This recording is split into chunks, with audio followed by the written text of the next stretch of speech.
ஓம் சாந்தி. எல்லோரும் சந்தோஷமாக இருக்கிறீங்களா? அகோரிகள் இப்போ சமீபமாக நாட்டுப்புற கலைஞர் கலையரசன் அவர்கள் அகோரியை மாறினதுலேருந்து எல்லோருக்கும் அகோரியை பற்றி தெரிஞ்சுக்கணும் அப்படிங்கிற ஆர்வம் அதிகமாக இருக்குது. ஸோ அதை பற்றி நாம் அவங்க பிணத்தை சாப்பிடுவது, பிணத்தோட காமத்தில் ஈடுபடுவது போன்ற நிறைய விஷயங்களை டிஸ்கஸ் பண்ணியிருக்கிறோம். இப்போ ரொம்ப முக்கியமான பார்த்தவுடன் கண்ணுக்கு தெரியக்கூடிய விஷயம், அவங்க நிர்வாணமாக இருப்பாங்க. ஸோ இதை இப்போ அவங்க பிணத்தை சாப்பிட்றாங்களா, நீங்கள் பார்த்தீங்களா, பிணத்தோட காமத்தில் ஈடுபடுறாங்களா, நீங்கள் பார்த்தீங்களா அப்படின்ட்டு அகோரிகளோடு நெருங்கி பழகினவர்கள்கிட்ட நம்ம கேட்டு தான் தெரிஞ்சுக்க வேண்டியதாக இருக்கும்.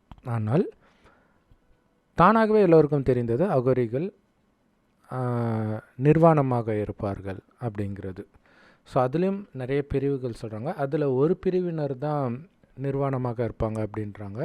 கும்பமேளாவில் பார்த்திங்கன்னா நிறைய பேர், நூற்றுக்கணக்கான அல்லது ஆயிரக்கணக்கான அகோரிகள் நிர்வாணமாக வர்றதை நம்ம பார்க்கலாம். ஸோ இது அகோரிகள் மட்டுமல்ல, சில சிவனடியார்கள் நிர்வாணமாக இருக்கிறது, அகோரிகள் அல்லாத சிவனடியார்களும் நிர்வாணமாக இருக்கிறத நம்ம பார்த்துருக்குறோம். அதில் பெண்கள் கூட அடக்கும். அதில் ரொம்ப ஃபேமஸானவங்க மகாதேவி அக்கா, கர்நாடகாவை சார்ந்தவர்கள். அடுத்தது பார்த்திங்கன்னா சமண மதத்திலையும் அதே மாதிரி நிர்வாண சாமியார்கள் இருப்பாங்க, ரொம்ப ஃபேமஸ். ஆண்கள் எல்லாமே அங்கே துறவரம் மேற்கொண்டாலே நிர்வாணமாக தான் இருப்பாங்க. ஸோ இந்த நிர்வாணத்திற்கும் கடவுளுக்கும் என்ன சம்பந்தம்? ஏன் அவங்க நிர்வாணமாக இருக்கிறாங்க?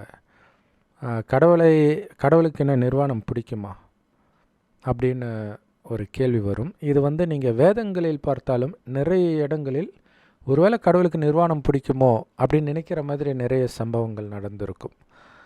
ஒன்று, பைபிள் குரானில் ஆதாம் ஏவாளை நிர்வாணமாக படைத்த பிறகு அவர்கள் நிர்வாணமாகவே தான் இருப்பாங்க. அவங்க எப்போ அந்த கனியை சாப்பிடக்கூடாதுன்னு சொல்லப்பட்ட அந்த கனியை சாப்பிட்டார்களோ அப்பொழுது தான் அவங்களுக்கு உடல் உணர்வே வருது. ஸோ அவங்க அப்போ தான் ஒரு இலையை வச்சு ட்ரெஸ் போடுறாங்க. ட்ரெஸ்னால் நான் அந்தரங்க பகுதியை மட்டும் மூடுறாங்க. இதை பார்த்தோன்னே கடவுள் கோபப்பட்டு சொர்க்கத்தை விட்டே துரத்துறார் அப்படின்னும் பொழுது, இப்போ கடவுளுக்கு நிர்வாணமாக இருக்கிறது தான் பிடிக்குமா அப்படின்னு தோணும். ஸோ இதே மாதிரியே பார்த்திங்கன்னா மகாபாரதத்தில் துரியோதனன் எல்லா சகோதரர்களையும் இழந்தாச்சு மகாபாரத போரில். கடைசியில் துரியோதனன் மட்டும்தான் உயிரோடு இருக்கிறான். ஸோ இப்போ துரியோதனனுடைய அம்மா காந்தாரி சொல்கிறாங்க, நீ நிர்வாணமாக வா, நான் இந்த உலகத்தை பார்க்கவே இல்லை. ஸோ அப்போ எனக்கு அந்த யோக பலம் இருக்கும். அப்போ நான் உன்னுடைய உடலை நிர்வாணமாக பார்த்தால் உன் உடல் வஜ்ரம் மாதிரி மாறிடும், யாருமே உன்னை அழிக்க முடியாது அப்படின்னு சொல்கிறாங்க. அவனும் ஒரு வாழை இலையை வச்சு அந்தரங்க பகுதியை மறைச்சிட்டு போவான். அப்படியே ஆதாமியாவால் விஷயமே தான். ஸோ அப்போ அந்த இடம் மட்டும் பலகீனமாகி அதனாலேயே அவன் பீமனால் அடிக்கப்பட்டு இறக்குறான், தொடையில் அடிக்கப்பட்டு. ஸோ இப்போ திரும்ப திரும்ப பார்த்திங்கன்னா இந்த நிர்வாணம் பற்றிய விஷயம் வருது. மகாவீரர் நிர்வாணமாக இருப்பார். ஸ்ரவண பெலகோலாவில் ஒரு மிகப்பெரிய சிலை நிர்வாணமாக இருக்கும். ஸோ அப்போ இந்த நிர்வாணம் ஒரு ஆன்மீகத்தோடு சம்மந்தப்பட்டு இருக்கிற மாதிரி நமக்கு தோணுது. அதனால தான் அவங்க நிர்வாணமாகவும் இருக்கிறாங்க. ஆனால் உண்மையில் இந்த நிர்வாணம்ன்ற வார்த்தை நிர்வான் அப்படிங்கிற ஹிந்தி வார்த்தையிலிருந்து வருது. ஸோ ஹிந்திலையும் நிர்வாணம்னா நிர்வாணம் தான், உடம்பு ட்ரெஸ் இல்லாமல் இருக்கிறது. ஆனால் அதுக்கு இன்னொரு அர்த்தமும் இருக்குது. அது என்னென்னா, அதுதான் ஆக்சுவலாக ஆன்மீக சம்மந்தப்பட்ட நிர்வான் அந்த அர்த்தம் தான். அது என்ன அர்த்தம் அப்படின்னா, வான் அப்படின்னா சத்தம், வாணி அப்படின்னு சொல்கிறோம் இல்லையா. நிர் அப்படின்னா அதுக்கு ஆப்போசிட்டில் வரும் நிர்வான். ஸோ சத்தம் இல்லாத அமைதி, ஸோ சத்தத்தை கடந்த நிலைக்கு செல்வது, அதுதான் ஆன்மீகமே தவிர ட்ரெஸ் இல்லாமல் போகிறது அப்படின்னு அர்த்தம் கிடையாது. சரி, ஓகே, இது ஏற்றுக்கிற மாதிரி இருந்தால் கூட பைபிள் குரானில் கடவுள் நிர்வாணமாக இல்லாததுனால தானே சொர்க்கத்தை விட்டு துரத்தினார் அப்படின்னு தோணும். ஸோ அதோடைய அர்த்தம் உடலின் நிர்வாணத்தை குறிக்கிற விஷயம் கிடையாது, மனதின் நிர்வாணம். கடவுள் முன்னாடி நம்ம எதையும் மறைக்கக்கூடாது அப்படிங்கிறது தான் அதோடைய உண்மையான அர்த்தம். ஸோ அப்போ மறைக்காமல் யார் இருப்பா? குழந்தைங்க இருப்பாங்க. உடம்பு ட்ரெஸ் இல்லாமல் இருப்பாங்க, அது ஓகே. மனதில் உள்ளதை அப்படியே சொல்கிறது குழந்தைங்க இல்லையா? ஸோ நிறைய குடும்பங்களில் வந்து இந்த குழந்தைகளுடைய சாட்சி, ஒரு கொலை நடக்குது, கள்ளத்தொடர்பு நடக்குதுன்னும் போது குழந்தை சொல்கிறத வந்து அப்படியே ஏற்றுக்குவாங்க. குழந்தை பொய் சொல்லாது, மறைக்க தெரியாது அப்படின்ட்டு. ஸோ அப்படி கள்ளங்கபடமற்றவர்களாக இருப்பவர்களைத்தான் கள்ளங்கபடமற்ற இறைவனுக்கும் பிடிக்கும். ஸோ அப்போ நீங்கள் கள்ளங்கபடத்தோடு இருக்கிறீங்க, ஏதோ ஒன்று ஒரு ஒரு தப்பான அழுக்கான விஷயம் உங்களுக்குள்ளே ஒழிச்சு வச்சுருக்கிறீங்கன்னா அது கடவுளுக்கு பிடிக்காது. ஸோ இதுதான் அதோடைய உண்மையான அர்த்தம். அவங்க வந்து அந்தரங்க பகுதியை மறைக்கிறாங்க, கடவுள் சொர்க்கத்தை விட்டு போக சொல்கிறாருன்னா என்ன அர்த்தம்னா, அதன் மூலமாக அவர்கள் தவறு செய்யக்கூடிய விஷயங்களை எண்ணத்தளவிலோ அல்லது செயலளவிலோ அவங்க பண்ண ஆரம்பிச்சிட்டாங்க. ஸோ அது அப்போ கடவுள்கிட்ட வெளிப்படையாக இருக்க முடியாது இல்லையா, தப்பு பண்ணுறாங்க அப்படின்னா. ஸோ அதனால் சொர்க்கத்தில் இருப்பதற்கு தகுதியற்றவர்களாக அவங்க மாறுறாங்க அப்படிங்கிறது தான் அதோடைய அர்த்தம். ஸோ இதே விஷயம்தான் உண்மையிலே ராமாயணத்தில் சீதை ராவணன்கிட்ட இருந்து திரும்ப மீட்டுட்டு வந்த பிறகு அக்னி பிரவேசம் பண்ண சொல்கிறார் இல்லையா ராமர். காரணம் என்னென்னா, ராவணனுடைய குணம், இங்கே ராவணன் அப்படிங்கிறது வந்து அந்த கதைப்படி ராவணன் மீது அவனுக்கு ஆசை இருக்குதோ, ராவணனோட தப்பாக நடந்திருப்பாளோ அப்படின்னு நம்ம புரிஞ்சுக்கிறோம். ஸோ அப்படி இல்லை, பதிவிரதை தான் அப்படின்னு நிரூபிக்கிறதுக்காக அக்னி பிரவேசம் பண்ண சொன்னதாக புரிஞ்சுக்கிறோம். ஆனால் உண்மையிலே வந்து ராவணன்னு ஒருத்தன் கிடையாது. 10 தலை மேலே எந்த புராண கதையும் நடந்த விஷயம் கிடையாது.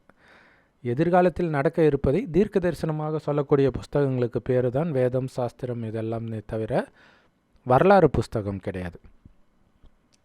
அப்போ அந்த ராவணன் அப்படிங்கிறது காமம், கோபம், பற்று, பேராசை, அகங்காரம், இந்த 5 விகாரமானிடமும் இதே 5 விகாரம் பெண்ணிடம் உள்ள இணைந்த ரூபம்தான் 10 தலை ராவணன். ஸோ அவனுக்கு அடிமையாக தான் நாம் எல்லோருமே இப்போ இருக்கிறோம். அதாவது அந்த ராவணனால் கடத்தப்பட்ட சீதைகள் ஆத்மாக்களாகிய நாம் எல்லோருமே. எங்கேருந்து அவன் கடத்தினான்? அங்கே வந்து பாரதத்திலேருந்து கடத்திட்டு போய் இலங்கைக்கு வச்சான். ஆனால் இன்றைக்கி பாரதம் மட்டும் இல்லை, ஒட்டுமொத்த உலகத்தில் உள்ள அத்தனை பேரும் ராவணனுடைய சிறையில் தான் இருக்கிறோம். அப்போ எங்கேருந்து அவன் கடத்திட்டு வந்தான்? அதேமாதிரி சொர்க்கத்திலேருந்து கடவுள் துரத்தினார் நரகத்துக்குன்றாங்களே, எந்த இடத்துல இருந்து? எந்த இடம் சொர்க்கமாக இருந்துச்சு?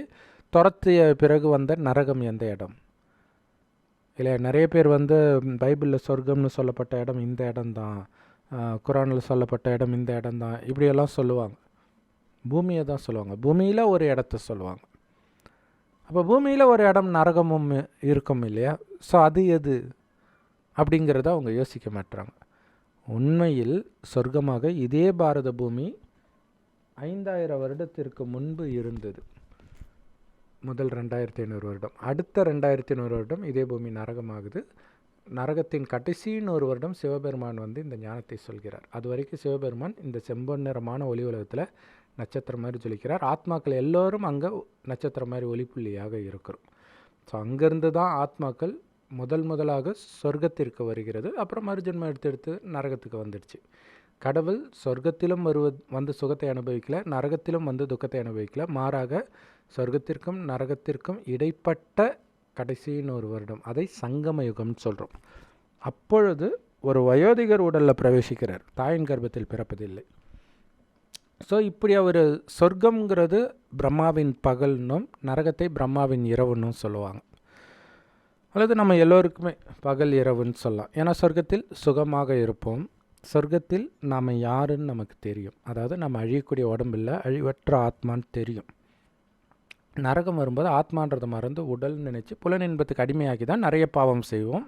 அதனால தான் அது நரகம் ஆகுது. ஸோ பாவம் செய்கிறதுனால அதற்கு தண்டனையாக நம்ம அழகு, ஆரோக்கியம், செல்வம் எல்லாத்தையும் இழக்கிறோம். சொர்க்கத்தில் அனைத்தும் நிரம்பி இருந்தோம்.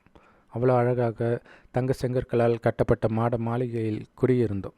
ஸோ இப்போ அனைத்தையும் இழப்பதற்கு காரணமாக இருந்தது என்னென்னா, சொர்க்கத்தில் ஆத்மாவாகிய நான் கண்களால் பார்க்கிறேன், வாய் வழியாக பேசுகிற அனைத்து காரியத்தையும் இந்த உடலை பயன்படுத்தி செய்கிறேன் அப்படிங்கிறது சதா ஞாபகம் இருக்கும். அதாவது அழிவற்ற ஆத்மா தான் நான், ஆத்மான்றது உயிர், அது பூர்வமத்தில் நட்சத்திரமாக ஜொலிக்கினால்தான் தான் இங்கே பொட்டு வைக்கிற பழக்கம் இருக்குது.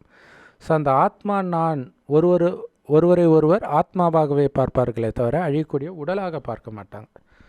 ஸோ அப்படி இருந்தவர்கள் 2400 வருஷம் கழிச்சு நரகத்தில் வரும்போது ஆத்மான்றதை மறந்து உடல்னு நினைக்கிறாங்க. அப்போ தான் புலன் இன்பத்துக்கு அடிமையாகி காமம் கோபம் பற்று பேராசை அகங்காரத்துக்கு அடிமையாகி நிறைய பாவம் செய்கிறாங்க. இந்த ரகசியத்தை சொல்வதற்காக தான் கலியுகத்தின் இறுதியில் அந்த சங்கமயுகம் 100 வருடம் சொன்னோம் இல்லையா, அப்போ கடவுள் வரார். ஸோ சொர்க்கத்தில் துக்கம் இல்லாததுனால அது பகல், துக்கம் இருக்கிறதுனால நரகம் இரவு. இப்போ அந்த பகலுக்கும் கடவுள் வரதில்லை, இரவிலும் வருவதில்லை, ரெண்டுத்துக்கும் இடைப்பட்ட இடத்தில் வருகிறார். இதுதான் அங்கே நரசிம்ம அவதாரத்தில் அந்த ஹிரண்யகசிபுவை கொல்பவர் பகலிலும் கொல்லக்கூடாது இரவிலும் கொல்லக்கூடாதுன்னு வரம் வாங்கினார். அதனால் ரெண்டுத்துக்கும் இடைப்பட்ட நேரத்தில் கடவுள் கொன்றதாக சொல்லப்பட்டதுடைய உண்மையான அர்த்தம் இதுதான். ஸோ அப்போ கடவுள் நம்மை மாதிரி தாயின் கர்ப்பத்தில் குழந்தைய பிறக்கல, டைரெக்டாக ஒரு வயோதிகர் உடலில் அவருக்கு பிரம்மான் பேர் வச்சு அவர் வாய் வழியாக இந்த ஞானத்தை கொடுக்கிறார். ஸோ இப்போ கடவுள் சொர்க்கத்தில் எப்படி நமக்கு காமம் கோபம் பற்று பேராசை அகங்காரம் என்னென்னே தெரியாமல் பரிசுத்தமாக இருந்தோமோ அதே மாதிரி ஆக சொல்கிறார். ஸோ அதனால தான் பைபிளில் கூட குழந்தை மாதிரி பரிசுத்தமாக ஆகாமல் சொர்க்கத்திற்கு போக முடியாதுன்னு இயேசு சொன்னதாக சொல்லப்பட்டிருக்கும். ஸோ அப்போ அது எப்படி சாத்தியம்னா, ஆத்மாவில் கவனம் இருக்கும்போது ஆத்மாவுடைய உண்மையான குணமே அன்பும் அமைதியும் ஆனந்தமும். ஸோ தனக்குத்தானே திருப்தியாக ஆனந்தமாக இருப்பாங்க. அப்போ வெளி உலக விஷயத்தில் அவங்க புத்தி மயங்காது. ஸோ இது உங்களுக்கு புரிஞ்சுக்கணும் அப்படின்னா உங்களுடைய குழந்தை பருவத்துக்கு போய் பாருங்கள், உங்களுக்கு தெரியும். இல்லை எவ்வளோ அழகானவங்க இருந்தாலும் நீங்கள் மயங்கிலாம் இருக்க மாட்டீங்க. ஸோ இப்போவே அது கொஞ்சம் இருக்குதுன்னா 5000 வருடம் முன்பு புத்தம்புது உலகத்தில் நாம் எப்படி இருந்திருப்போம் யோசிச்சு பாருங்கள். ஸோ அந்த மாதிரி மீண்டும் ஆக்குறார். ஒவ்வொரு 5000 வருட இறுதியிலும் கடவுள் கடவுளுடைய வேலை இதுதான். வருவார், அவரை மாதிரியே பரிசுத்தமாக்குவார். அதுக்கு முக்கியமாக அவரை மாதிரியே மீண்டும் உங்களை ஆத்மானு உணருங்கள். ஆத்மாவுடைய தந்தை சிவபரமாத்மாவை சதா நினைவு செய்யுங்கள்ன்றார். அவர் செம்பொன் நிறமான ஒளி உலகத்தில் நட்சத்திரமாக இருக்கார். நம்ம பூர்வமத்தில் நட்சத்திரமாக ஜொலிக்கிறோம். நாமளும் அங்கேருந்து தான் வந்திருக்கிறோம். உலகம் அழியும் போதும் அங்கே தான் போக போகிறோம். ஸோ உடலை விட்டு உயிர் பிரியறதுக்கு முன்னாடி சொர்க்கத்தில் நாம் எப்படி பரிசுத்தமாக இருந்தோமோ அதே மாதிரி பரிசுத்தம் ஆயிட்டா கலியுகம் அழிந்து வரப்போகிற சொர்க்கத்தில், ஏன்னா இது காலச்சக்கரம், மீண்டும் மீண்டும் சொர்க்கம் நரகம் சொர்க்கம் நரகம்னு இரவு பகல் மாதிரி சுற்றிக்கிட்டே இருக்கும்.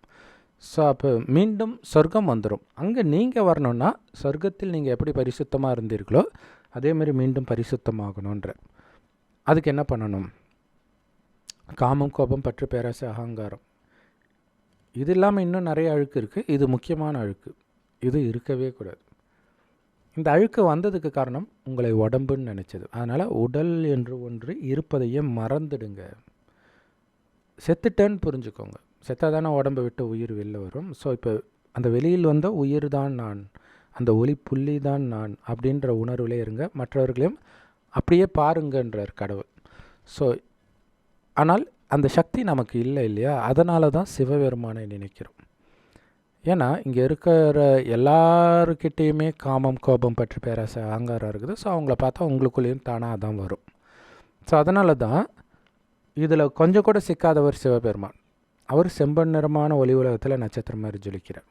ஸோ செவ்வானத்தில் நட்சத்திரம் மாதிரி அவரை நினைவு செய்ய செய்ய நாமளும் அந்த இடத்துலேருந்து தான் வந்திருக்கிறோம் அப்படிங்கிறதையும் நினைவு செய்ய, ஆத்மாவுடைய வீடே அதுதான். ஸோ அதை நினைவு செய்ய செய்ய ஆத்மா தூய்மையாகிறது மட்டும் இல்லை, இந்த உடலை விட்டவுடன் ஆத்மா டக்குன்னு மேலே போயிடும். மீண்டும் கலியுகத்தில் பிறக்காது, பேயா அலையாது. ஸோ அப்படி நம்மை காப்பாற்றுவதற்காக தான் கடவுள் வரார். இப்போ நிறைய டெஸ்ட் பேப்பர் நடக்கும். அக்னி பரீட்சைன்ட்டு சீதைக்கு சொன்னது நமக்கு நடக்கும். என்ன அப்படின்னா, சொர்க்கத்திற்கு போகிறதுக்கு நீங்கள் உண்மையில் தகுதியானவர் தானா அப்படின்னு செக் பண்ணணும். அந்த சொர்க்கத்திற்கு போகிறதுக்கு தகுதியானவர் தானான்னு கடவுள் செக் பண்ணுறது தான் அயோத்தியில் மீண்டும் ராணி ஆகிறதுக்கு சீதை தகுதியானவர் தானா, அதாவது ராணி ஆகிறதுக்கு, சொர்க்கத்திற்கு ராணி ஆகிறதுக்கு தகுதியானவர் தானான்னு செக் பண்ணுறது தான். அப்படி அது ஸ்தூல நெருப்பில் நடக்க வைக்கிற விஷயம் கிடையாது. காமம்ன்ற நெருப்பில் எரியாமல் வெளியில் வரீங்களா? கோபம் பற்று பேராசை அகங்காரன்ற நெருப்பில் எரியாமல் வெளில வரீங்களா? அப்படின்னா என்ன அர்த்தம்? அதை தூண்டக்கூடிய சூழ்நிலை உங்கள் முன்னாடி வந்து நிற்கும். அப்போவும் உங்கள் மனம் கொஞ்சம் கூட சலனப்படாமல் இருக்குதா? ஸோ இதைத்தான் அகோரி கலையரசன் சொல்ல வந்தார் ஒரு பேட்டியில். என் முன்னாடி காளி நிர்வாணமாக நின்னாங்க, ஆனால் நான் கண்டுக்கவே இல்லை, நான் பாட்டுக்கு மந்திரம் சொல்லிட்டு இருந்தேன் அப்படின்னாங்க. ஸோ அப்போ அதிலேருந்து நான் தப்பித்து வந்தேன் அப்படின்னு சொல்கிறத விட்டுட்டு காளி அவமானப்படுத்திட்டாங்க அப்படி திசை திருப்பிட்டாங்க. காளி பக்தி மார்க்கத்தில் உருவான ஒரு உருவம்தான், நிஜத்தில் அந்த மாதிரி யாரும் கிடையாது. ஸோ அந்த பக்தி மார்க்கத்தின் உருவத்தில் காளி எப்போவுமே நிர்வாணமாகத்தான் ஃபோட்டோவில் சிலையிலெல்லாம் பார்க்குறோம். அப்போ நமக்கு தெரிந்த உருவம் தான் நமக்கு முன்னாடி காட்சியாகவும் வரும். அதனால் அதை ஒரு பெரிய விஷயமாக பேசுகிறவங்களுக்கு இந்த மாதிரி காட்சி வரும்ன்றதே தெரியல அப்படிங்கிறது தான் கொடுமை. இல்லை, ராமகிருஷ்ண பரமஹம்சர் பல தடவை காளியை பார்த்துருக்குறார். அவருக்கு மட்டும் காளி பட்டு புடவையெல்லாம் கட்டிக்கிட்டு பவ்யமாவா வருவாங்க? அதே மாதிரி தான் தோற்றம் தெரிஞ்சிருக்கும். அதை தான் இவரும் சொல்லியிருக்கிறார். ஆனால் இவர் இது கூடவே இது ஒரு டெஸ்ட் பேப்பர்ன்றதும் சொல்லியிருக்கார். ஸோ அதுக்கப்புறம் காளினவனே சென்டிமெண்ட்டாக மக்கள் அஃபெக்ட் ஆகுறாங்கிறதுனால அது மோகினி அப்படின்னு சொல்லிட்டாங்க. ஸோ அந்த மாதிரி ஒரு காட்சியாக வர வேண்டிய அவசியம் இல்லை, நிஜத்திலேயே அந்த மாதிரி விஷயங்கள். இப்போ தான் கள்ளத்தொடர்பு எல்லாமே பயங்கரமாக இருக்குல்ல இன்டர்நெட்னால. ஸோ பலவிதமான தடைகள் வந்தாலும் மனம் கொஞ்சம் கூட சலனப்படாமல் இருக்குதா அப்படின்னு செக் பண்ணணும்.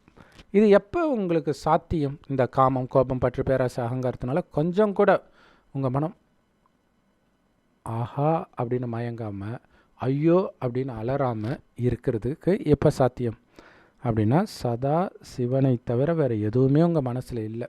ஆஞ்சநேயர் நெஞ்சை கீழ்ச்சி காட்டினா எப்பயும் ராமர் இருக்கிற மாதிரி சதா சிவபெருமான் மட்டும் உங்கள் மனதில் எப்பொழுதும் இருந்தால், உங்கள் நினைவில் எப்பொழுதும் இருந்தால், நான் ஆத்மா அப்படிங்கிறது சதா ஞாபகம் இருந்தால் அது ரொம்ப முக்கியம். ஏன்னா உடம்பு நினைத்தாலே உடலின் உறவுகள் ஞாபகம் வந்துடும். கணவன், மனைவி, குழந்தை, அப்பா அம்மா எல்லா உறவுகளும் வந்துடும்.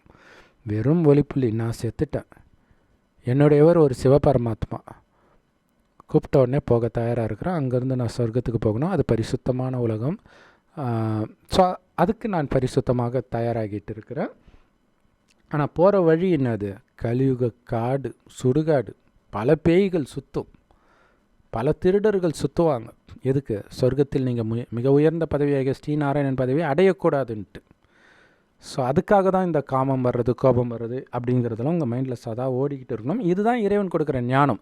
தினம் தினம் எச்சரிக்கை கொடுப்பார். முரளின்னு சொல்லுவோம். எல்லா பிரம்மகுமாரிகள் ராஜயோக தியான நிலையத்திலும் முற்றிலும் இலவசமாக கிடைக்குது. யூடியூப் வெப்சைட்ஸில் இருக்குது. அதோட லிங்க் இந்த வீடியோக்கு டிஸ்கிரிப்ஷனில் கொடுக்குறோம். அவசியம் பார்த்து பயன்பெறுங்கள். அப்போ உங்களுடைய ஆத்மா சின்ன ஒளிப்புள்ளி, அதுக்குள்ளே தான் மனம், புத்தி, சமஸ்காரம்லாம் இருக்குது. இது அப்போ இறைவனை நட்சத்திரம் மாதிரி நீங்கள் நினைக்க இறைவனுடைய ஞானத்தை கேட்க என்ன ஆகும்னா, இறைவனுடைய ஞானம் உள்ள நிரம்ப உள்ளுக்குள்ளே ஏற்கனவே காமம், கோபம் போன்ற விஷயங்களை கடந்த 2500 வருடமாக உள்ளே போட்டிருப்போம் இல்லையா, அது கொஞ்சம் கொஞ்சமாக வெளியேற ஆரம்பிக்கும். ஸோ அது ஃபுல்லாக வெளியேறி கடைசியில் வெறும் இறைவனுடைய ஞானமும் இறைவனுடைய நினைவு மட்டும் இருக்கும். அப்போ எதை பார்த்தாலும் இது அழிய போகுதுன்றது உங்களுக்கு டக்குன்னு மைண்டில் வந்துக்கிட்டே இருக்கும். அது மட்டும் இல்லை, அதில் கொஞ்சம் அசந்தோன்னா நம்மளே அழிஞ்சிடுவோம், எரிஞ்சிடுவோம் இந்த அக்னி பரீட்சையில் அப்படின்ற எச்சரிக்கை உணர்வு இருக்கும். அப்போ இறைவனுடைய நினைவு மட்டும் இருக்குது. கலியுகத்தின் எந்த விஷயமும் உங்கள் புத்தியில் இல்லை, ஒளித்து வைக்கவில்லை. சிவன் சொத்து குலநாசன்றாங்க இல்லையா, இதுதான். கடவுள் நமக்கு சொர்க்கத்தை கொடுக்குறார், புத்தம்புது உலகம், எல்லாம் ரொம்ப அழகாக இருப்பாங்க, அளவற்ற செல்வம், தங்க வைர வைடூரம் கொட்டி கிடக்கும், சிங்கம பசும் தண்ணி குடிக்கும். விலங்குகளுக்கு கூட இன்னொரு விலங்கை அடித்து சாப்பிடணுன்னோ துக்கம் கொடுக்கணுன்னோ தோணாது, அவ்வளோ ஒன்றுக்கொன்று அன்பாக இருக்கும். இப்போ மனிதர்கள் எப்படி இருப்பாங்க? அந்த மாதிரி உலகத்தை கொடுப்பது மட்டும் இல்லை, அதுக்கு அதிபதியாகவே உன்னை ஆக்குறன்றார். அதுதான் சிவன் நமக்கு கொடுக்குற சொத்து. ஆனால் அதற்கு அந்த சொத்தை எப்போ கொடுக்குறார்? கலியுகத்தில் கொடுக்குறார். இப்போ கலியுகத்தில் இருக்கும் உன்னுடைய குலத்தையே நாசம் பண்ணு. அசுரக்குலம் இல்லையா, அசுரக்குலத்தை சார்ந்தவர்களாக இருக்கிறோம். அது உள்ளேயும் இருக்குது இல்லையா. வெளியில் இருக்கிறவங்களை அழிக்கிறது இல்லை, அவங்க மேலே உள்ள பற்று, அபிப்பிராயம் எல்லாத்தையும் அழிச்சிட்டு, அது ஒரு சகோதர ஆத்மா இறைவனுடைய ஞானத்தை கொடுத்து அவங்களையும் மேலே அழிச்சிட்டு போக வேண்டியது நம்ம கடமை, கொடுக்க வேண்டியது நம்ம கடமை. எடுக்கலைன்னா அது அவங்க அதிர்ஷ்டம் அல்லது துரதிர்ஷ்டம். அப்போ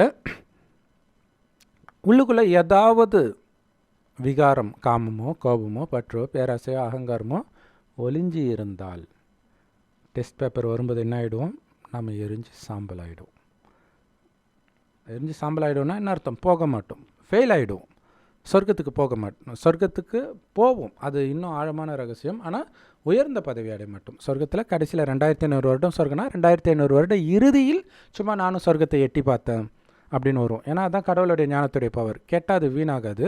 ஆனால் நீங்கள் முயற்சி பண்ணணும், சதா இறைவனுடைய நினைவில் இருக்கணும். இதுதான் அப்போ என்னென்னா, இறைவனை நினைக்க நினைக்க ஆத்மாவுடைய உண்மையான குணமே அமைதி இல்லையா? உடல் வந்த பிறகு தான் அந்த உடல் சம்மந்தப்பட்ட எண்ணங்கள் எல்லாம் வர வர தான் பேச்சு அதிகமாகுது. சொர்க்கத்தில் ரொம்ப ரொம்ப கம்மியாக தான் பேசுவோம். நரகத்தில் உடல் புலனின்பங்களுக்கு அடிமையாகும்போது தான் நிறைய பேச ஆரம்பிக்கிறோம். ஏன்னா புத்தி மயங்குது. புத்தி மயங்கினாலே வளர ஆரம்பிப்போம். தண்ணி அடிக்கிறவங்கள பாருங்கள், ஏன் நைட் ஆனால் நம்மளே வளர ஆரம்பிப்போம். நைட்டு அந்த தூக்கம் வர்ற டைம்லலாம் நீங்கள் சப்போஸ் ஒரு ஹாஸ்டல்லாம் இருந்தீங்கன்னா உங்களை அறியாமல் பெணாத்துவீங்க, உங்களை அறியாமல் ஏதோ ஒன்று எடுக்க போவீங்க, மறப்பீங்க, மறுபடியும் இப்படி வருவீங்க, அப்படி வருவீங்க. ஸோ அந்த கண்ட்ரோலை மனம் இழக்குது, புத்தி இழக்குது. ஸோ இப்போ இறைவனுடைய நினைவில் இருந்து வெளி உலக கவர்ச்சியில் இருந்தாலும் உங்கள் புத்தி விலகணும். பார்த்தும் பார்க்காம கேட்டும் கேட்காம இருக்கிற பயிற்சி வைக்கணும், பண்ணணும். ஸோ அப்போ என்ன ஆகுன்னா, நான் ஆத்மான்றதில் உங்களுடைய கவனம் நிலை பெற ஆரம்பிக்கும். அது இறுதியில் தான் நடக்கும். அல்லது இது நடக்கும்போது உலகத்தின் இறுதியாக மாறும். இறுதினா எப்பயோ இல்லை, கடவுளே உலகம் அழியிறதுக்கு 100 வருடம் முன்பு தான் வரார். அவர் 87 வருஷம் ஆயிடுச்சு. ஸோ அப்போ யோசிச்சு பாருங்கள், எவ்வளோ குறுகிய வருடங்கள் தான் இருக்குது. அதுவும் கொஞ்சம் கொஞ்சமாக அழிய ஆரம்பிக்கும் 100 வருடத்துக்குள்ளே. ஸோ இப்போயே உலக அழிவு நடந்துகிட்டு இருக்கிறத நம்ம பார்க்குறோம்.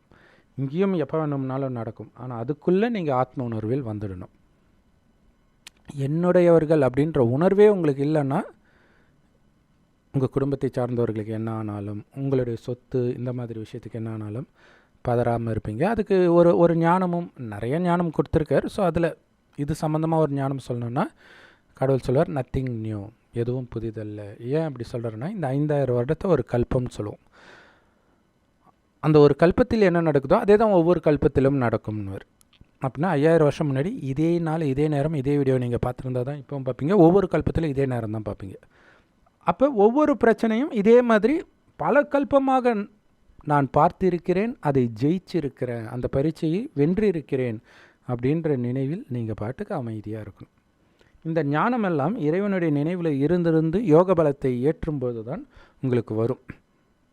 இப்போ என்ன ஆகுது? இதன் மூலமாக எனக்குள்ளே எதுவுமே கிடையாது, இறைவனை தவிர எதையுமே நான் ஒளிச்சு வைக்கல. நிர்வாணமாக இருக்கிறது என்னுடைய மனம் இல்லையா? கடவுள்கிட்ட இருந்து நான் எதையும் மறைக்கலன்னு அர்த்தம். ஸோ இங்கே மனதை நிர்வாணப்படுத்துறது தான் அங்கே ஆதாம் ஏவாள் நிர்வாணமாக இருந்தார்கள்னு கிறிஸ்தவர்கள் தவறாக புரிஞ்சுக்கிறாங்க. அப்படி கிடையாது இல்லையா? காளியை நிர்வாணமாக பார்த்தேன்னு சொன்னாலே கொதிச்சு எழுறாங்களே. அப்போ கடவுள் நிர்வாணமாகவே இருன்னு சொல்லியிருப்பாரா? யோசிச்சு பாருங்கள் இல்லையா? ஸோ அப்போ மனம் நிர்வாணமாக இருக்கணும், கடவுள்கிட்ட எதையுமே மறைக்காமல் இருக்கணும். அப்போ என்ன பண்ணணும்? நம்மை பொறுத்த வரைக்கும், கலியுகத்தை பொறுத்த வரைக்கும் நான் இறந்துட்டேன், என்னை பொறுத்த வரைக்கும் கலியுகம் இறந்துடுச்சு, கலியுகம் அழிஞ்சிடுச்சு, கலியுகம் எரிஞ்சிடுச்சு. கலியுகத்தையே எரித்து சாம்பலாக்கி அந்த சாம்பலை என் உடல் முழுவதும் பூசிக்கிறன்றது தான் அகோரிகள் சாம்பலையோ அல்லது விபூதியோ உடம்பு ஃபுல்லாக பூசுறதோடைய உண்மையான அர்த்தம். ஆனால் அது அவங்களுக்கு தெரியாது. சிவன் அந்த கலரில் இருந்தார், நானும் அப்படி போட்டுக்கிறேன் அப்படின்னு போட்டுக்கிறாங்க. ஆனால் அதெல்லாம் ஸ்தூலமான விஷயம், அதனால் உங்களுக்கு எந்த நன்மையும் கிடையாது. ஆனால் பார்ப்பதையெல்லாம் நீங்கள் சாம்பலாக்கிடணும். அப்படின்னா என்ன அர்த்தம்? எரித்து சாம்பலாக்கிறது கிடையாது. அந்த உடல் தெரியக்கூடாது, ஆத்மா தான் தெரியுது. அப்படின்னாலே என்ன அர்த்தம்? அவங்க இறந்துட்டாங்க, வெறும் ஆத்மா தெரியுது, உடலே தெரியல. இறந்தால் தானே உடம்பு இருக்காது. ஸோ அப்படி பார்க்குறது. ஸோ அப்போ அவங்கள அதைத்தான் கீதையில் அவனை கொலை பண்ணு, அவங்க தான் ஏற்கனவே செத்துட்டாங்களேன்னு கிருஷ்ணர் சொல்கிற மாதிரி இருக்கும். ஆனால் ஒன்றுமே புரியாது. இந்த ஞானம் கேட்ட பிறகு தான் புரியுது. ஓ, ஏன்னா அப்போ என்ன, அவங்க செத்துட்டாங்கன்னா பெரியப்பா சித்தப்பாவெல்லாம் கொலை பண்ணலாமா அப்படின்னு தான் அப்போ தோணும். அது உண்மையும் கூட. அப்போ ஒரிஜினலாக அங்கே பேசுகிறது ஆத்மாவை பாருன்ற ஒரு ஞானம் தானே தவிர கொலை பண்ணுன்ற ஞானம் இல்லை. உன் கண்ணுக்கு ஆத்மா தான் தெரியணும். இது ஏற்கனவே ஒரு இடத்துல யார் அம்பு விடுவதில் வல்லவன்ற போட்டி வைக்கும்போது ஒவ்வொருத்தராக கூப்பிட்டு துரோணாச்சாரியர் கேட்பார், உனக்கு என்ன தெரியுது? அப்போ எல்லோரும் புறா தெரியுது, கிளை தெரியுது, இலை தெரியுது, நீங்களாம் தெரியுறீங்க, இந்த மாதிரிலாம் சொல்லிகிட்டு இருப்பாங்க. அர்ஜுனனை கூப்பிடும்பொழுது எனக்கு அந்த புறாவுடைய கண்ணில் இருக்கக்கூடிய அந்த மணி மட்டும்தான் தெரியுது, அந்த புள்ளி மட்டும்தான் தெரியுது. அது உண்மையில் கண்ணில் இருக்கிற புள்ளி இல்லை, ஆத்மா மட்டும்தான் தெரியுதுங்கிறது தான் உண்மையான அர்த்தம். அதுதான் சக்கர வியூகத்திலேருந்து வெளியில் வர்றதுக்கான வழி இல்லையா. நம்ம செய்த பாவம் புண்ணியத்தின் கணக்காக தான் ஒரு குடும்பத்தில் பிறந்திருப்போம், ஒரு ஏரியாவில் பிறந்திருப்போம், ஒரு சில பிரச்சனையில் சிக்கியிருப்போம். ஆனால் நான் வெறும் ஆத்மா, இந்த கணக்கினால தான் சிக்கியிருக்கிறேன். நான் ஆத்மா, பரமாத்மாவை தவிர என்னுடைய வேறு யாரும் இல்லை. மற்றபடி நான் செய்த பாவங்கள் என்னை சூழ்ந்து வரட்டும், அதை பற்றி நான் கவலைப்படவில்லை. ஒரு சிவனை தவிர யாரையும் நான் நினைப்பதில்லை. ஏன்னா சொர்க்கம் பக்கத்தில் வந்துடுச்சு. சீக்கிரமாக பாவத்தை முடிச்சுட்டு நம்ம மேலே போயிடணும், சொர்க்கத்துக்கு போயிடணும். இதே பூமி தான் சொர்க்கமாகும், பட் மேலே பரந்தாமத்துக்கு போயிட்டு தான் கீழே சொர்க்கத்துக்கு வருவோம். கடவுள் இருக்கிற இடத்துக்கு போய் தான் பரந்தாமம் அல்லது பரலோகம்னு சொல்லுவோம். ஸோ இதே சிந்தனையில் இருக்கும்பொழுது என்ன ஆகுது, உங்களுடைய மனம், ஏன்னா நீங்கள் செய்த பாவத்துக்கான தண்டனை இந்த 5 விகாரத்தின் மூலமாக தான் உங்களை ட்ராப் பண்ண பார்க்கும். ஹனி ட்ராப் சொல்கிறோமே, அது காமத்துக்கு மட்டும் சொல்கிறோம். அதே மாதிரி கோபம் பற்று பேராசை அகங்காரம், ஏதோ ஒரு வார்த்தை கோபப்பட்டு பேசி மாட்டிக்குவோம் இல்லையா. ஸோ அப்படி எதுவுமே பற்று கோபம் எதுவுமே எதன் மீதும் இருக்கக்கூடாது. மதத்தின் மீது இப்போ இந்த கலையரசன் பிரச்சனையில் வந்து, நீ எப்படா எங்கள் அம்மா காளியை இப்படி சொல்லலாம் அப்படின்ட்டு மலைக்க சொன்னாங்க. அதுக்கப்புறம் அவங்க எப்படியெல்லாம் இருந்தாங்கன்றத கலையரசன் அப்புறம் இன்னொரு திருநங்கை சொன்னாங்க. நிறைய பேர் சொன்னோடனே அவங்க அப்படியே அமைதியாயிட்டாங்க. ஸோ இதுதான் அந்த ஒரு வினாடி கோபப்பட்டதுனால என்ன ஆகுது, அங்கே தான் நம்ம ட்ராப் ஆகுறோம். ஸோ என்ன நடந்தாலும் நல்லதுக்கு தான் நடக்குது, அமைதியாக வேடிக்கை பாருங்கன்ற. உங்களுக்கே நடந்தாலும் அது உங்களுக்கு நடந்ததாக நினைக்காதீங்க, நீங்கள் செத்துட்டீங்க, வெறும் ஆத்மா, ஜஸ்ட்டு கனவுல நடக்கிற மாதிரி வேடிக்கை பாருங்கன்ற. தானாகவே அது அமைதியாகிடும். ஆனால் நீங்கள் ரியாக்ஷன் கொடுத்தீங்க, அது உங்களை ஒரு வழி பண்ணும். ஸோ இதை புரிஞ்சுக்கணும். காமமும் அப்படி தான் இல்லையா. காமம் ஒரு வினாடி, காமம் ஒரு வினாடி பார்வை, அலட்சியமாக ஒரு காம பார்வை பார்த்தது தான் அவன் வாழ்க்கை ஃபுல்லாக படாத பாடுபடுவான்.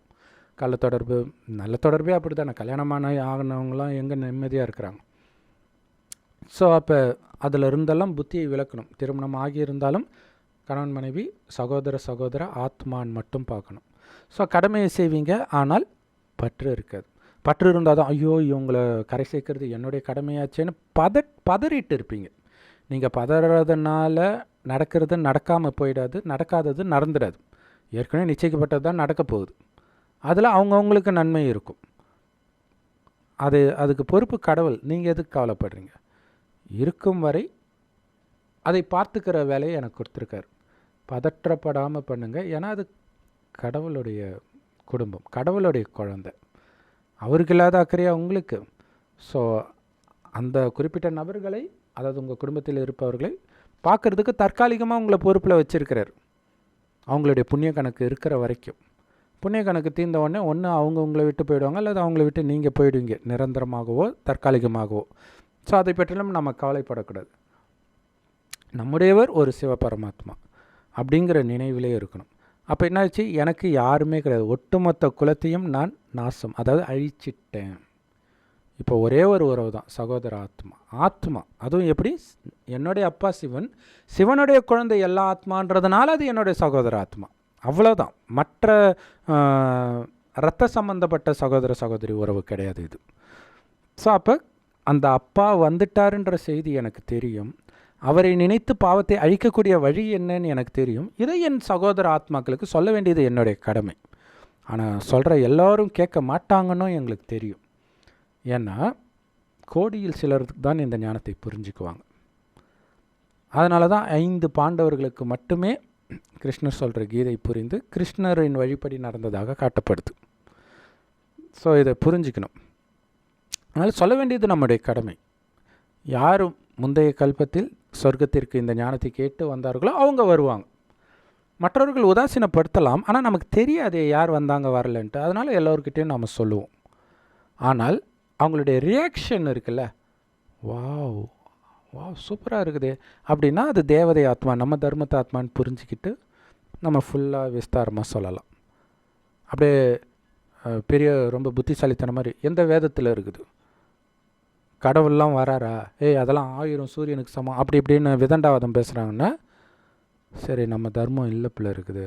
சரிங்க, இப்போ நீங்கள் எப்படி பேசினாலும் கடைசியில் உலகம் அழியும் போது ஏதோ ஒரு பிரச்சனையிலன்னு சிக்கும்போது கடவுளை நட்சத்திரம் மாதிரி நினைவு பண்ணுங்கள், அப்போ மட்டும்தான் உங்கள் ஆத்மா மேலே போகும். இல்லைன்னா இங்கே பேயாவது அலைஞ்சிட்டு தான் இருப்பீங்கன்னு சொல்லிட்டீங்கன்னா அந்த நேரம் அவங்களுக்கு ஞாபகம் வந்துடும். ஸோ அப்போ இறைவனை நினைப்பாங்க. அது இல்லாமல் அந்த நேரம் உலகம் ஃபுல்லாகவே இந்த ஞானம் பரவிடும். ஸோ இது அவங்க தண்டனை அடியெல்லாம் வாங்கிட்டு மேலே வருவாங்க. ஆனால் சொர்க்கத்துக்கு வரமாட்டாங்க. மேலே இருந்துட்டு இந்த பூமி மீண்டும் நரகம் ஆன பிறகு வருவாங்க. ஆனால் சொர்க்கத்துக்கு போகிறவங்க தான் எதையுமே மறைக்காமல் கடவுள் சொன்ன மாதிரி அன்பு, அமைதி, ஆனந்தம், தூய்மை இந்த குணத்தை மட்டுமே வெளிப்படுத்தணும். தர்மர் கடைசி வரைக்கும் இதைத்தான் வெளிப்படுத்தியிருப்பார். மகாபாரதத்தை பார்த்தீங்கன்னா உங்களுக்கு புரியும். ஸோ அப்படி வெளிப்படுத்தாதவர்கள், கொஞ்சம் கொஞ்சம் குறைவுள்ளவர்கள் அந்த இமயமலை ஏறும்போதே ஒவ்வொருத்தராக இறக்குற மாதிரி காட்டுவாங்க. கடைசியில் தர்மர் மட்டும்தான் சொர்க்கத்துக்கு போகிற மாதிரி காட்டுவாங்க. ஸோ அதோடைய அர்த்தம் இதுதான். ஸோ உடம்பு ட்ரெஸ் இல்லாமல் போகிறதுனால யாரும் சொர்க்கத்துக்கு போக மாட்டாங்க, முக்தி அடைய மாட்டாங்க. அது உண்மையான ஆன்மீகம் கிடையாது. ஓகே, அவங்க ஒரு பெண்ணை பார்த்து சலனம் ஆகலை அப்படிங்கிறது உலகத்துக்கே தெரியட்டும் அப்படின்னு நிர்வாணமாக இருக்கலாம். ஆனால் பெரும்பாலும் அவங்க பார்க்க மாட்டாங்க. சின்ன வயசு பசங்களாம் பார்த்திங்கன்னா பார்க்க மாட்டாங்க. நிர்வாண சாமியார்கள் பெண்ணை யானை யாரையுமே பார்க்க மாட்டாங்க. அப்படியே குனிஞ்சிக்கிட்டே தான் போவாங்க. நீங்கள் வீடியோலாம் பார்த்தீங்கன்னா தெரியும். அப்படின்னா அர்த்தம் மனம் சலனம் ஆகுது பார்த்தாலே அப்படிங்கிறது தெரியுது. ஏன்னா அப்போ காமத்தை வெல்லக்கூடிய வழி நிர்வாணமாக இருக்கிறதோ கஞ்சா அடிக்கிறதுமே அதுக்கு தான் அடிக்கிறாங்க. ஸோ அதன் மூலமாகவே உடம்பை மறுத்து போக வைக்கிறதுக்காக. ஆனால் அதனால் நீங்கள் காமத்தை வென்றுவிட முடியாது. போதை தெரிஞ்சோடனே மறுபடியும் உடம்பு வேலை காட்ட போகுது. ஸோ அப்போ ஆத்மாவை மட்டும் பார்க்கும்போது சிவ பரமாத்மாவின் நினைவில் இருக்க ஆத்மாவுக்கு அந்த பலம் வரும்பொழுது உங்கள் எதிரில் நிர்வாணமாக ஆணோ பெண்ணோ வந்தால் கூட, சாமியாரை சொல்ல சாதாரண ஆளே விகார எண்ணத்தோடவே வந்தால் கூட உங்கள் மனம் கொஞ்சம் கூட சலனமாகாது. ஏன்னா உங்களுடைய பார்வை பூர்வ மத்தியில் இருக்கக்கூடிய ஆத்மாவை மட்டுமே பார்க்கும். இப்போத்துலேருந்தே அந்த பயிற்சி பண்ணிங்கன்னா. ஸோ இன்னொன்று, 3 கால ஞானத்தையும் நீங்கள் பார்க்குறீங்க. இப்போ இவ்வளோ விகாரத்தோடு வரக்கூடிய அந்த நபர் முதல் ஜென்மத்தில் சொர்க்கத்திலேயோ அல்லது நரகத்திலே வந்திருந்தால் கூட முதல் ஜென்மத்தில் ரொம்ப அன்பானவர்களாக டீசெண்டானவர்களாக தான் இருந்திருப்பாங்க, பண்பானவர்களாக. போக போக மறுபிறவி எடுக்க ஆத்மா சக்தி இழந்து தான் இப்படி ஆகிருக்கிறாங்க. அப்படின்னு ஆத்மாவுடைய 3 காலத்தை பார்ப்பீங்க. பார்த்து அந்த ஆத்மா தூய்மையாகணும், உயர்ந்த நிலையை அடையணும் அப்படிங்கிற அந்த சுப எண்ணம் மட்டும் வைப்பீங்க. ஸோ இது அந்த அளவுக்கு நீங்கள் பவர்ஃபுல்லாக ஆகணும். ஆனால் இதில் நிறைய பேர் விழுந்துடுவாங்க இல்லையா? பக்காவாக இருக்கிறவங்க கூட கடைசி நேரத்தில் ரொம்ப அழகாக இருக்கிறவங்க, அழகாக இல்லாட்டினா கூட அழகாக இருக்கிற மாதிரி உங்களுக்கு ஏதோ ஒரு உணர்வு தூண்டு ஆரம்பிச்சிடும். சப்போஸ் யாரோ உங்களுக்கு ட்ரீம் கேர்ளாக இருக்கிறாங்க சின்ன வயசில், அப்படி ஒரு நடிகையோ அல்லது யாரோ இருக்கிறாங்க, அல்லது யூடியூப்பில் கூட யாரோ பார்க்குறது உங்களுக்கு பிடிச்சி இழுக்குதுன்னா அதே முகம் சாயல் கொண்ட நபர் உங்கள் எதிரில் வருவாங்க. அப்போ அப்படியே மெய் மறந்து நிற்பீங்க, ஃபெயில் ஆகிடுவீங்க, முடிஞ்சு போச்சு. அப்போ எவ்வளோ எச்சரிக்கையாக இருக்கணும் யோசிச்சு பாருங்கள். ஸோ அதனால் ஆத்மாவில் மட்டும்தான் கவனம் இருக்கணும், முகத்தில் கூட போகக்கூடாது. அப்புறம் எங்கே உடம்பை பற்றி சொல்லவே தேவையில்லை இல்லையா? கடைசியில் அவ்வளோ மோசமான விஷயங்கள்லாம் நடக்கும். ஸோ அகோரி நிர்வாணமானவர்களை இப்போ நமக்கு அகோரி இந்த சாமியார் மட்டும்தான் தெரியும். கடைசியில் ஒட்டுமொத்த உலகமும் அந்த மாதிரி ஆனாலும் ஆச்சரியப்படுறதுக்கு இல்லை. ஏன்னா இன்றைக்கே உலகம் ரொம்ப மோசமாக இருக்குது, பார்த்துட்டு இருக்கிறோம் இல்லையா? ட்ரெஸ்ஸெல்லாம் ரொம்ப மோசமாகிட்டு இருக்குது. ஸோ அந்த உலக அழிவு எல்லாம் வரும்பொழுது குட்டி குட்டி தீவாயிடும். உண்மையிலே அவங்களுக்கு ட்ரெஸ்ஸு கூட கிடைக்காது. ஸோ அவ்வளோ மோசமாக இருக்கும். அப்போவும் நீங்கள் முழுக்க இறைவன் நினைவில் இப்போவே பயிற்சி பண்ணால் தான் அப்பயும் நினைவு வரும். சாப்பாட்டுக்கு வழி இல்லாத நிலையெல்லாம் வரும். குழந்தைங்களை வெட்டி கொன்று சாப்பிட்றதெல்லாம் வரும். ஏன்னா எல்லாம் மாமிச பிரியர்கள் ஆகிட்டாங்க இல்லையா? இதெல்லாம் கூட நடக்கும். ஆனால் முழுக்க இறைவன் நினைவிலே இருந்தால் ரொம்ப பவர்ஃபுல்லாக உடல்ன்ற உணர்வே உங்களால் மறக்க முடிந்தால் உங்கள் கிட்ட வரும்போது அவங்களுக்கு உங்களுடைய உடம்பு தெரியாதுன்னு கடவுள் சொல்கிறார். வள்ளலார் மறைஞ்சாருன்றாங்களே, அவர் மறைஞ்சாரோ இல்லையோ தெரியாது. ஆனால் இப்படி இருந்தால் அவங்களுக்கு உங்கள் உடம்பு தெரியாது. அதாவது தப்பான எண்ணத்தில் உங்கள் கிட்ட வரும்பொழுது, கொலை பண்ணணுன்னோ அல்லது காமம் சார்ந்த விஷயத்தில் வரும்போது தெரியாது. ஸோ இந்த மாதிரி நிறைய அற்புதங்கள் நடக்கும். அப்போ இறைவனுக்கு சமமாக நானும் உடலற்ற உணர்வில் நிலைக்கணும். இறைவனுடைய தெய்வீக குணங்கள் மட்டும் எனக்குள்ளே நிரம்பணும். இது இறைவனுடைய ஞானத்தை தினம் படித்து இறைவனுடைய நினைவில் மூழ்கினால் மட்டுமே சரியாக அவர் எப்படி இருக்கிறாரோ அப்படி நினைக்கணும். செம்பு நிறமான ஒளி உலகத்தில் நட்சத்திரம் மாதிரி. நீங்கள் உங்கள் இஷ்டத்துக்கு மிகப்பெரிய ஜோதியாகவோ அல்லது கழுத்தில் பாம்பு போட்டு இருக்கிறாரு, அவர் சிவன் கிடையாது, சங்கர். இது இல்லாமல் காளி, முருகன், பிள்ளையார், இவங்க யாரும் கடவுள் கிடையாது. கடவுள் பிறப்பிறப்பில் வராதவர், ஒளி புள்ளியாக இருக்கிறார்.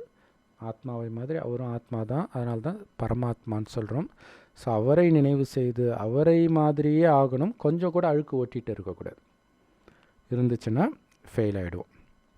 அந்த அழுக்கு ஒட்டாமல் இறைவன் முன் மனதை நிர்வாணமாக வைத்திருக்கிறத நினைவாக அவங்க உடம்பு நிர்வாணமாக வச்சுருக்கிறாங்க. கடவுள் எதெல்லாம் பண்ணக்கூடாதோ அதெல்லாம் பண்ணிகிட்டு இருக்கிறாங்க. பிணத்தை சாப்பிட்றாங்க. கடவுள் நீங்களே சமைத்த உணவு, இறைவனின் நினைவினால் நீங்கள் சமைத்த உணவை மட்டும்தான் சாப்பிடணும். அல்லது இந்த ஞானம் எடுத்த உங்கள் குடும்பத்தினர் சமைத்ததை சாப்பிடலாம். இந்த ஞானம் எடுக்காதவர் உங்கள் குடும்பத்தை சார்ந்தவராக இருந்தாலும் அதை சாப்பிடக்கூடாதுன்றார். இவ்வளோ ஸ்ட்ரிக்டான ரூல்ஸ் இருக்குது. நீங்கள் பாட்டு கண்ட இடத்துல சாக்கடையில் இருக்கிறது, பணத்தையெல்லாம் எடுத்து சாப்பிட்டா இது கடவுளுடைய வழியா? பிணத்தோட காமத்தில் ஈடுபடுறது கடவுளுடைய வழியா? கடவுள் அவ்வளோ டீசெண்டாக ட்ரெஸ் பண்ண சொல்லுவார். நீங்கள் பிரம்மகுமாரி சென்டருக்கு போய் பார்த்தீங்கன்னா தெரியும் இல்லையா? பெண்கள், ஆண்கள் எல்லாருமே அந்த கை கூட கவர் பண்ணுற மாதிரி ட்ரெஸ் பண்ணுவாங்க. ஸோ கடவுள் இப்படி கொடுக்குறாரு. ஆனால் அங்கே முழு நிர்வாணமாக இருக்கிறாங்க. ஸோ கடவுள் எதை சொல்கிறாரோ அதுக்கு எதிரான விஷயத்தை தான் போதிக்கிறாங்க. ஸோ அதை புரிஞ்சுக்கணும். கடவுள் ஒருத்தர் தான், அவரே நேரடியாக வந்திருக்கிறாரு. இதில் கொடுமை என்னென்னா, கடவுள்லேருந்து வந்தவங்க தான் அகோரிகள்னு சொல்லிட்டு இருக்கிறாங்க. கடவுள் தான் அந்த வழியை கற்றுக் கொடுத்தாருன்னு சொல்லிகிட்டு இருக்கிறாங்க. ஸோ புராண கதைகள்லாம் நிஜத்தில் நடந்தது கிடையாது. ஸோ அதிலிருந்து பக்தி உருவாயிடுச்சு. பக்தியை உருவாக்குனது மனிதர்கள். ஞானத்தை கடவுள் கொடுக்கிறார். கடவுள் ஒருத்தர் தான். அவர் இந்த பூமிக்கு ஒரே தடவை தான் வரார். கலியுகம் அழியறதுக்கு முன்னாடி வரார். அதை தான் பைபிளில் இயேசுவின் 2ஆம் வருகை, கல்கி பகவான் இப்படிலாம் சொல்கிறது. ஆனால் அவங்களும் தாயின் கர்ப்பத்தில் பிறந்தவர்கள், மீண்டும் வரமாட்டாங்க. அதாவது மறுபடியும் மறுஜென்மத்தில் இருப்பாங்க. பட் அந்த ஜென்மம் கிருஷ்ணர் அந்த ஒரு பிறவி தான் கிருஷ்ணர். இயேசு அந்த ஒரு பிறவி தான் இயேசு. இப்போ மறுஜென்மம் எடுத்துகிட்டு அவங்களே ரொம்ப கீழான நிலையில் எல்லா கெட்ட பழக்கத்துக்கும் அடிமையாக இருப்பாங்க. ஸோ சிவன் தான் நம்மளுடைய குணத்தையே சீர்திருத்தி இந்த உலகத்தையும் சொர்க்கமாக ஆக்கி அந்த சொர்க்கத்தின் அதிபதியாக நம்மை மாற்றுறார். அதனால் பார்த்ததெல்லாம் ஒரு வினாடியில் பொசுக்கி சாம்பல் ஆக்கிடுங்க. பார்க்குறதெல்லாம் பார்க்கும்போதெல்லாம் இது அழிய போகுதுன்னு உங்கள் மைண்டில் ஓடிக்கிட்டே இருக்கணுன்றார். அப்போ தான் உங்களுக்கு ஈர்ப்பு வராது. உங்கள் குழந்தையை பார்த்தாலும், மனைவியை பார்த்தாலும், அப்பா அம்மாவை பார்த்தாலும். ஏன்னா நம்ம குடும்பத்தில் இருக்கிறவங்க மேலே தான் நமக்கு ரொம்ப பற்று இருக்கும் இல்லையா? ஸோ அதை நீங்கள் பயிற்சி பண்ணிக்கிட்டே இருந்தால் தான் கடைசியில் ஃபெயில் ஆகாமல் இருப்பீங்க. இல்லாட்டினா ஒரு வெள்ளம் வருது, உங்களுடைய அப்பா அம்மா இல்லை மனைவி, குழந்தை யாரோ அடிச்சுட்டு போகிறாங்கன்னா ஐயோன்னு நீங்கள் நினச்சிங்கனாலே நீங்கள் ஃபெயில் ஆகிடுவீங்க. முடிஞ்சு போச்சு. ஏன்னா அடுத்ததே உங்களுக்கும் கடைசி நேரமாக இருக்கலாமே. இப்போ எது நடந்தாலும் நத்திங் நியூ, எதுவும் புதிதல்ல. கடவுள் இருக்கார், அவருடைய நினைவில் இருக்கிறேன். நான் இந்த நினைவை பண்ணக்கூடிய வழியை என் குடும்பத்தினருக்கு, நண்பர்களுக்கு, உறவினர்களுக்கு சொல்லிட்டேன். அதுக்கப்புறம் அவங்களாச்சும் கடவுளாச்சும். அவங்க கடவுளை உதாசீனப்படுத்தலை, கடவுளை நினைக்கலைன்னா நான் என்ன பண்ண முடியும்? அவங்களுக்காக நான் நினைக்க முடியும்? அவங்க தான் நினைக்கணும். அவங்கவுங்க பசிக்கு அவங்கவுங்க தான் சாப்பிட முடியும். அப்படிங்கிற மாதிரி இந்த பாவத்தை எரிக்கிறதுக்கு கடவுளை அவங்கவுங்க தான் நினைக்கணும். மற்றவர்கள் நினைக்க முடியாது. ஞானத்தை கொடுக்கலாம், அவ்வளோதான் முடியும். ஓம் சாந்தி. தேங்க்ஸ் ஃபார் வாட்சிங். ஸோ அதனால் உடம்பை நிர்வாணமாக்க தேவையில்லை, கடவுள்கிட்ட மனதை நிர்வாணமாக்குங்கள். அதாவது அவர் சொல்கிற மாதிரி மட்டும் நடக்கிறது, எதன் மீதும் பற்றில்லாமல். உடம்பு ஃபுல்லாக விபூதி சாம்பலை பூசிக்க தேவையில்லை. அதற்கு பதிலாக கண்களால் பார்க்கும் அனைத்தையும் சுட்டெறியுங்கள் 3வது கண்ணினால். 3வது கண்ணுன்றது ஞானம், ஆத்மான்ற 3வது கண். ஆத்மான்ற ஞானம் இருக்குது இல்லையா? ஒவ்வொருத்தரையும் ஆத்மான்னு பார்த்திங்கன்னா உடம்பு பார்க்கறது இல்லை. ஸோ அப்போ உங்களை பொறுத்த வரைக்கும் உடல் எரிஞ்சு சாம்பல் ஆயிடுச்சின்னு அர்த்தம். அவ்வளோதான். மற்றபடி உண்மையிலே எரிக்கிறது கிடையாது, ஜோதிடர் ராம்ஜி சொன்ன மாதிரி. ஸோ குறிப்பாக கடவுளே நேரடியாக வந்திருக்கிறார். ஆன்மீகன்ற பேரில் எல்லார் சொல்கிறதும் பொய் தான். இவங்க போலி அவங்க போலின்னு இல்லை, எல்லாமே போலி தான். எல்லாமே மனித வழி தான். மனித வழி எல்லாமே பொய் தான். அதாவது தெரிஞ்சு சொல்லணும்னு அவசியம் இல்லை, தெரியாமல் கூட சொல்லிகிட்டு இருப்பாங்க. படித்தது தான். அவங்கவுங்க காக்கைக்கு தான் கொஞ்சம் பொன் கொஞ்சம் மாதிரி அவன் மதத்தில் இருக்கிறத பிடிச்சிட்டு அதுதான் உண்மைன்ட்டு இருக்கிறாங்க. அதையெல்லாம் விட்டுட்டு இறைவனை பிடிக்கணும். இறைவன் ஒருவர் தான், அவரை தான் பரமபிதா அல்லான்றாங்க. எல்லா மதத்திற்கும் கடவுள் ஒருத்தர் தான். எல்லா மதத்துக்கும் சேர்த்து தான் இந்த வழியை கொடுக்குறார். இல்லை நான் என் மதத்தை விட மாட்டேன்னு பிடிச்சிக்கிட்டே இருந்தீங்கன்னா கடைசி வரைக்கும் அதே பிடிச்சிக்க வேண்டியதான். ஏன்னா எல்லா மதமும் நரகத்தில் தான் வருது. நீங்களும் மீண்டும் நரகம் வரும்போது தான் வருவீங்க. ஸோ கடவுளை பிடித்து கடவுள் உருவாக்குற சொர்க்கத்தில் வந்து சுகமாக இருக்க போகிறீங்களா, அல்லது மனித வழியை பிடிச்சிக்கிட்டு அந்த மனித வழி தோன்றக்கூடிய நரகத்தில் வந்து அவதிப்பட போகிறீங்களா ஒவ்வொரு கல்பத்திலும்? ஏன்னா நடந்ததே தான் நடக்கும் அப்படிங்கிறது. ஸோ நீங்கள் தான் முடிவு பண்ணணும். ஓம் சாந்தி.